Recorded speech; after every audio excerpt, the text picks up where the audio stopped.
పూర్వ పీడిఎస్సీ విద్యార్థులు రాయ రవికుమార్ గారిని వేదిక మీద రావాల్సిందిగా కోరుతున్నాం. పీడిఎస్సీ పూర్వ విద్యార్థులు ఉస్మానియా యూనివర్సిటీ ప్రొఫెసర్ కామెడి కాసిం గారిని వేదిక మీదకి రావాల్సిందిగా ఆహ్వానిస్తా ఉన్నాం.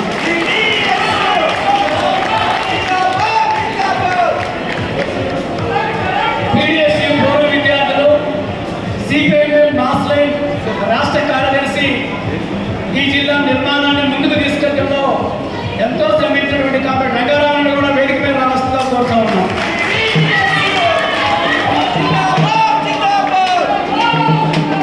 పీడిఎస్యూ స్థాపకం ముందే ఈ జిల్లాలో ఎస్ఎఫ్ విద్యా సంస్థని ప్రారంభించి పీడిఎస్యూ ఫౌండేషన్ మెంబర్గా ఉన్న మనందరి సీనియర్ పీడిఎస్యూ వ్యవస్థాపక సభ్యులు వడ్డేది కృష్ణమూర్తి గారు కూడా వేదిక మీద రావాల్సిందిగా కోరుతున్నాను.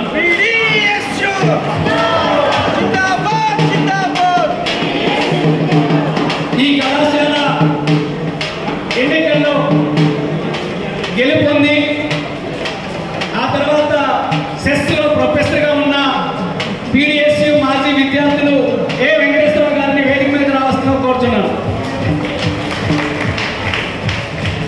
పీడిఎస్యూ పూర్వ విద్యార్థి, ఖమ్మం జిల్లా పూర్వ విద్యార్థి, ఉస్మానియా యూనివర్సిటీ ప్రొఫెసర్ కొండ నాగేశ్వర గారిని కూడా వేదిక మీద రావాల్సిందిగా కోరుతున్నాం.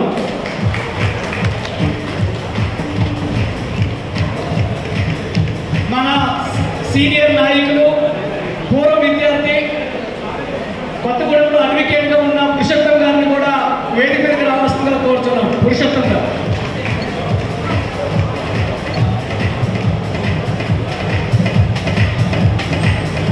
పీడిఎస్సీ పూర్వ విద్యార్థి,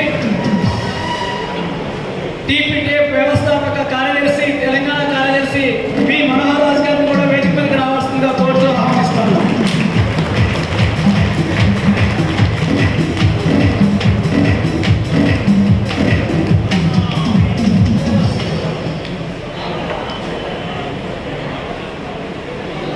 మిత్రులారా, వేదిక మీద మంది ఎంతమంది ప్రముఖులు ఉన్నారో వేదిక ముందు ఉన్న అందరూ కూడా ప్రముఖులే.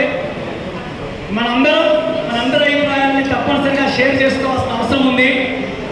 ఇక్కడ కేవలం ప్రారంభ సూచిక మాత్రమే వేదిక నుంచి 1-2 ప్రసంగాలు ఉంటాయి. ఆ తర్వాత మనందరి అనుభవాలు, ఆనాడు మనం నిర్వహించిన పోరాటాలు, తన్నులాడిన కొట్లాటలు, గెలిపించిన ఎన్నికల రిజల్ట్స్లు ఇవన్నీ మనం చర్చించుకుందాం.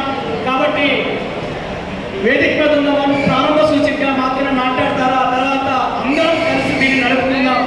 హాజరైన మీ అందరికీ పేరు పేరున ధన్యవాదాలు తెలియజేస్తూ, శాస్త్రీయ విద్యా సాధన కోసం, సమసమాజ స్థాపన కోసం, పీడిఎస్యూ అనే అక్షరాల కోసం, బిగిపిడికిల జెండా కోసం అనేక మంది విద్యార్థి రత్నాలు తమ జీవితాలని దారపోశారు.